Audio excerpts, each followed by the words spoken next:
ಶ್ರೀನಿವಾಸಪುರದಲ್ಲಿ railway coach factory ಸ್ಥಾಪನೆ ಸಂಬಂಧ ಬೆಂಗಳೂರಿನಲ್ಲಿ ಸಿಎಂ ಸಿದ್ದರಾಮಯ್ಯ ನೇತೃತ್ವದಲ್ಲಿ ಸಭೆ ನಡೆದಿದೆ. 1128 ಎಕರೆಯಲ್ಲಿ ನಿರ್ಮಾಣವಾಗಲಿರುವಂತಹ ಕಾರ್ಖಾನೆ ಬಗ್ಗೆ ವಿಸ್ತೃತ ಚರ್ಚೆ ನಡೆಸಲಾಗ್ತಾ ಇದೆ.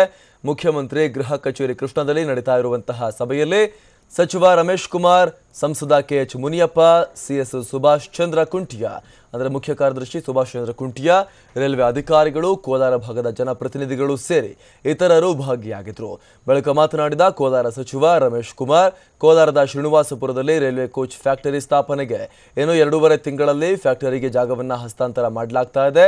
ರೈಲ್ವೆ ಕೋಚ್ ಫ್ಯಾಕ್ಟರಿಗೆ 1128 ಎಕರೆ ಜಾಗದ ಅಗತ್ಯ ಇದ್ದು, ಈ ಪೈಕಿ 250 ಎಕರೆ ಜಾಗ ರೈತರಿಂದ ಪಡಿಬೇಕಾಗಿದೆ.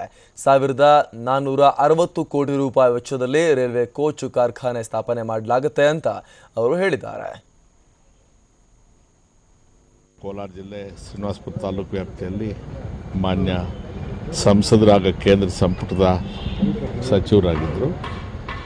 ಇಲ್ಲಿ ಒಂದು ರೈಲ್ವೆ ಕೋಚ್ ಫ್ಯಾಕ್ಟ್ರಿ ಮಾಡೋದಕ್ಕೆ 1460 ಕೋಟಿ ರೂಪಾಯಿ ಮೊತ್ತದಲ್ಲಿ ರಾಜ್ಯ ಸರ್ಕಾರ ಮತ್ತು ಕೇಂದ್ರ ಸರ್ಕಾರ ಎರಡರ ಮಧ್ಯೆ ಒಪ್ಪಂದ ಆಗಿತ್ತು. ಮಾನ್ಯ ಮುಖ್ಯಮಂತ್ರಿಗಳು ಹೋದ ಲೋಕಸಭೆ ಚುನಾವಣೆ ಪೂರ್ವದಲ್ಲಿ ಅಲ್ಲಿ ಬಂದು ಅದಕ್ಕೆ ಅಡಿಗಲ್ಲು ಹಾಕಿ ಹೊರಟಿದ್ರು.